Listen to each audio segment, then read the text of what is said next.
행복한 하루를 여는 아침 묵상, 오늘 이사야서 통독과 함께 묵상을 계속 진행하겠습니다. 오늘은 이사야서 4, 5, 6, 7장을 읽으시는 날인데 한 부분만 우리가 읽으면서 묵상을 하려고 합니다. 전체를 다 읽기는 아침에 묵상 시간이 길어지는 그런 이유가 있어서 이렇게 진행하니까 양해해 주시기 바랍니다. 먼저 4장 1절부터 5장 7절까지 읽겠습니다. 그날에 일곱 여자가 한 남자를 붙잡고 말하기를 우리가 우리 떡을 먹으며 우리 옷을 입으리니 다만 당신의 이름으로 우리를 부르게 하여 우리가 수치를 면하게 하라 하리라. 그날에 여호와의 싹이 아름답고 영화로울 것이요 그 땅의 소사는 이스라엘의 피난한 자를 위하여 영화롭고 아름다울 것이며 시온에 남아있는 자 예루살렘에 머물러 있는 자 곧 예루살렘 안에 생존한 자 중 기록된 모든 사람은 거룩하다 칭함을 얻으리니 이는 주께서 심판하는 영과 소멸하는 영으로 시온의 딸들의 더러움을 씻기시며 예루살렘의 피를 그 중에서 청결하게 하실 때가 됨이라. 여호와께서 거하시는 온 시온산과 모든 지폐 위에 낮이면 구름과 연기 밤이면 화염의 빛을 만드시고 그 모든 영광 위에 덮개를 두시며 또 초막이 있어서 낮에는 더위를 피하는 그늘을 지으며 또 풍우를 피하며 숨는 곳이 되리라. 나는 내가 사랑하는 자를 위하여 노래하되 내가 사랑하는 자의 포도원을 노래하리라. 내가 사랑하는 자에게 포도원이 있으며 심히 기름진 사내로다. 땅을 파서 돌을 제하고 극상품 포도나무를 심었도다. 그 중에 망대를 세웠고 또 그 안에 술틀을 팠도다. 좋은 포도맺기를 발았더니 들포도를 맺었도다. 예루살렘 주민과 유다 사람들아 구하노니 이제 나와 내 포도원 사이에서 사리를 판단하라. 내가 내 포도원을 위하여 행한 것 외에 무엇을 더할 것이 있으랴. 내가 좋은 포도 맺기를 기다렸거늘 들포도를 맺음은 어찌 됨인고. 이제 내가 내 포도원에 어떻게 행할지를 너희에게 이르리라. 내가 그 울타리를 걷어 먹힘을 당하게 하며 그 담을 헐어 짓밟히게 할 것이요. 내가 그것을 황폐하게 하리니 다시는 가지를 자름이나 북을 돋우지 못하여 찔레와 가시가 날 것이며 내가 또 구름에게 명하여 그 위에 비를 내리지 못하게 하리라 하셨으니 물은 만군의 여호와의 포도원은 이스라엘 족속이요 그가 기뻐하시는 나무는 유다 사람이라. 그들에게 정의를 바라셨더니 도리어 포악이요 그들에게 공의를 바라셨더니 도리어 부르짖음이었도다. 아멘. 이사야서 4장을 보면서 우리가 무엇을 배워야 할까를 생각합니다. 하나님은 요셉을 감옥에 갇히지 않게 하실 수 있었고요. 다니엘이 사자굴에 들어가지 않게 하실 수가 있었고 예레미야가 구덩이에 던져지지 않게 하실 수가 있었습니다. 또한 바울이 탄 배가 3번이나 부서지는 걸 막을 수도 있었죠. 하지만 하나님은 그렇게 하지 않으셨습니다. 주님은 이 모든 일들이 일어나게 하셨습니다. 그 결과 그들은 모두 하나님께 더 가까이 가게 되었고요. 북쪽 이스라엘 왕국은 이미 아수르에게 망했고 남쪽 유다 왕국 역시 바벨론의 침공에 비참하게 망할 것이지만 하나님은 그냥 두실 것 같습니다. 버리기 위해서가 아니라 남은 자들을 통해서 2절에 얘기하는 것처럼 그날에 여호와의 싹이 아름답고 영화롭기를 기대하시기 때문이죠. 남은 자들로 인하여서 새싹이 시작되게 하시려는 새로운 시작을 보게 하시려는 하나님의 섭리를 얘기해주고 있는 것이죠. 하나님이 원하시는 것은 당신의 자녀들이 어려움을 피해서 사는 것이 아니라 그들 안에서 주님을 닮은 성품이 온전히 자라나는 것입니다. 그러므로 우리가 겪는 고난은 하나님의 보복도 저주도 아닌 것이죠. 오히려 하나님의 포기하지 않는 사랑이며 인내라고 볼 수 있습니다. 이제 고난 속에서 우리가 물어야 할 것은 왜 접니까? 하는 게 아니라 제가 무엇을 배우기를 원하십니까? 여야 합니다.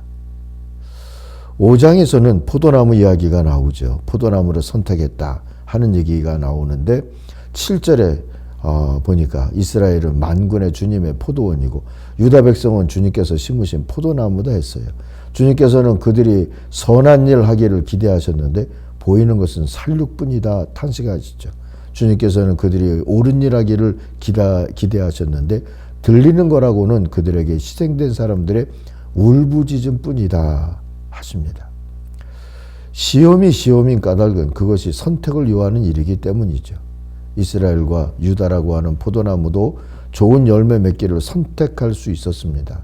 그러나 그들은 실패했고 그에 상응한 심판을 받아야 했습니다.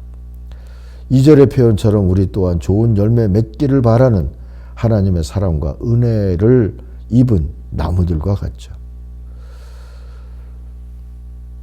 하나님이 원하시는 것은 그리스도의 성품이고 성령의 열매입니다. 갈라디아서 5장에 나오듯이 곧 사랑과 기쁨, 평안, 인내, 친절, 선과 신실함, 온유와 절제의 열매 같은 것 말이죠. 포도원에는 은총의 햇빛도 비치지만 탐욕과 교만이 비바람처럼 몰아치기도 하는 곳입니다. 그럼에도 불구하고 하나님이 원하시는 열매를 맺겠다고 포도나무들은 선택해야 하는 것이죠. 그래야 포도원도 행복한 동산이 될 수 있는 것이고요. 그러므로 시험이 다가올 때 정신을 차리십시다. 오직 주님께 순종하고 주님의 성품이 내 안에 있고 우리의 포도원을 통하여서 포도나무를 통하여서 맺는 열매로 주님의 살아계심과 사랑하심을 증언하기를 소망하는 그런 선택을 오늘도 이루면서 살아야 할 줄로 믿습니다. 자, 이제 오늘 6장, 7장 남아있는데 6장만 읽고 7장은 여러분이 읽으시도록 그렇게 맡기겠습니다. 6장 읽겠습니다. 우시야 왕이 죽던 해에 내가 본즉 주께서 높이 들린 보좌에 앉으셨는데 그의 옷자락은 성전에 가득하였고 스랍들이 모시고 섰는데 각기 6날개가 있어 그 둘로는 자기의 얼굴을 가리었고 그 둘로는 자기의 발을 거리었고 그 둘로는 날며 서로 불러 이르되 거룩하다 거룩하다 거룩하다 만군의 여호와여 그의 영광이 온 땅에 충만하도다 하더라. 이같이 화답하는 자의 소리로 말미암아 문지방의 터가 요동하며 성전의 연기가 충만한지라. 그때 내가 말하되 화로다 나여 망하게 되었도다. 나는 입술이 부정한 사람이요 나는 입술이 부정한 백성 중에 거주하면서 만군의 여호와이신 왕을 배웠음이로다 하였더라. 그때 그 스랍 중에 하나가 부젓가락으로 제단에서 집은 바 핀 숯을 이 손에 가지고 내게로 날아와서 그것을 내 입술에 대며 이르되 보라 이것이 내 입에 닿았으니 내 악이 제하여졌고 내 죄가 사하여졌느니라 하더라. 내가 또 주의 목소리를 들으니 주께서 이르시되 내가 누구를 보내며 누가 우리를 위하여 갈고 하시니 그때 내가 이르되 내가 여기 있나이다 나를 보내소서 하였더니 여호와께서 이르시되 가서 이 백성에게 이르기를 너희가 듣기는 들어도 깨닫지 못할 것이요 보기는 보아도 알지 못하리라 하여 이 백성의 마음을 둔하게 하며 그들의 귀가 막히고 그들의 눈이 감기게 하라. 염려하건대 그들이 눈으로 보고 귀로 듣고 마음으로 깨닫고 다시 돌아와 고침을 받을까 하노라 하시기로. 내가 이르되 주여 어느 때까지니까 하였더니 주께서 대답하시되 성읍들은 황폐하여 주민이 없으며 가옥들에는 사람이 없고 이 토지는 황폐하게 되며 여호와께서 사람들을 멀리 옮기셔서 이 땅 가운데에 황폐한 곳이 많을 때까지니라. 그 중에 10분의 1이 아직 남아있을지라도 이것도 황폐하게 될 것이나 밤나무와 상수리 나무가 배임을 당하여도 그 그루터기는 남아있는 것 같이 거룩한 씨가 이 땅의 그루터기니라 하시더라. 아멘. 유다 왕국을 52년 동안이나 통치했던 우시야 왕이 죽었을 때 그것은 나라 전체로나 이사야 개인으로나 시험거리가 됐습니다. 주변 정세나 정치적 환경이 복잡 다단해서 정신 차리기도 힘든 그런 때였죠. 이사야는 하나님의 성전에 엎드렸습니다. 거기서 천사들에게 둘러싸여 찬양을 받으시는 하나님을 환상 가운데 뵙죠. 그분의 크고 거룩한 영광이 압도된 이사야는 자신은 입술이 부정한 죄인이기에 하나님을 찬양하기가 어렵다고 탄식합니다. 그게 5절이죠. 그때 하나님의 거룩한 능력이 그의 죄와 허물을 제하여 주고 7절의 표현입니다. 더불어 하나님의 말씀이 그를 붙들어주는 체험을 하죠. 그게 8절이죠. 결국 이사야는 한계와 고난이 버젓이 보이는 예언자의 소명을 향해서 담대하게 자원하고 순종을 다짐합니다. 8장 이후 부분, 8절 이후 부분이죠. 시험의 때에 오히려 하나님의 성숙한 선지자로 십자가 길을 가겠다고 다짐하는 선지자로 거듭났던 것이지요.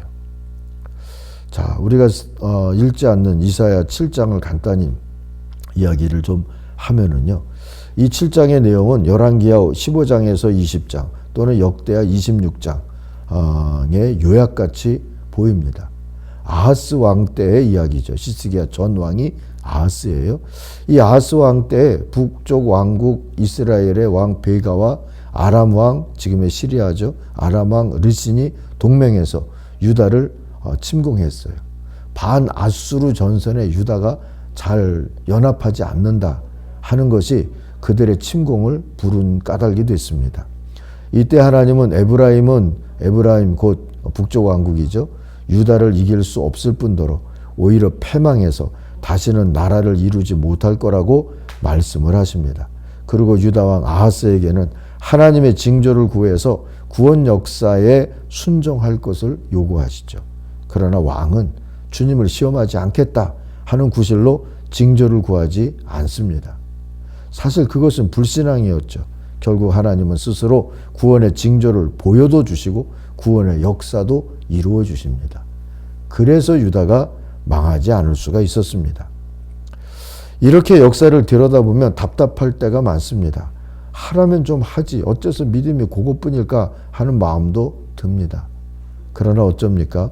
하나님도 기다리신다는데 누가 성급한 비평을 쏟아낼 수가 있겠습니까?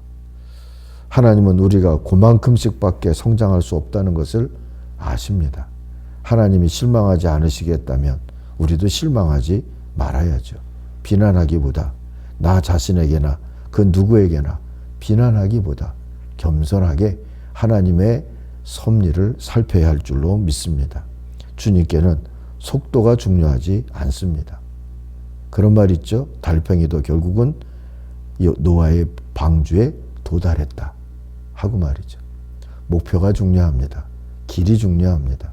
주님의 인도하심을 살피며 오늘 하루도 또 한 주간도 살 수 있기를 바랍니다. 기도하십시다.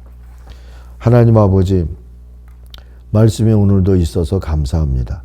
그 말씀을 통하여서 우리가 헤아리고 깨달으며 주님의 뜻을 배우고 또 이 고난과 어려움의 시대에 배워야 할 것들을 제대로 배워서 하나님 앞에 망할 길이 아니라 살 길을 걸어갈 수 있는 우리 모두가 되게 하여 주옵소서. 예수님 이름으로 기도하옵나이다. 아멘. 하늘에 계신 우리 아버지의 이름을 거룩하게 하시며 아버지의 나라가 오게 하시며 아버지의 뜻이 하늘에서와 같이 땅에서도 이루어지게 하소서.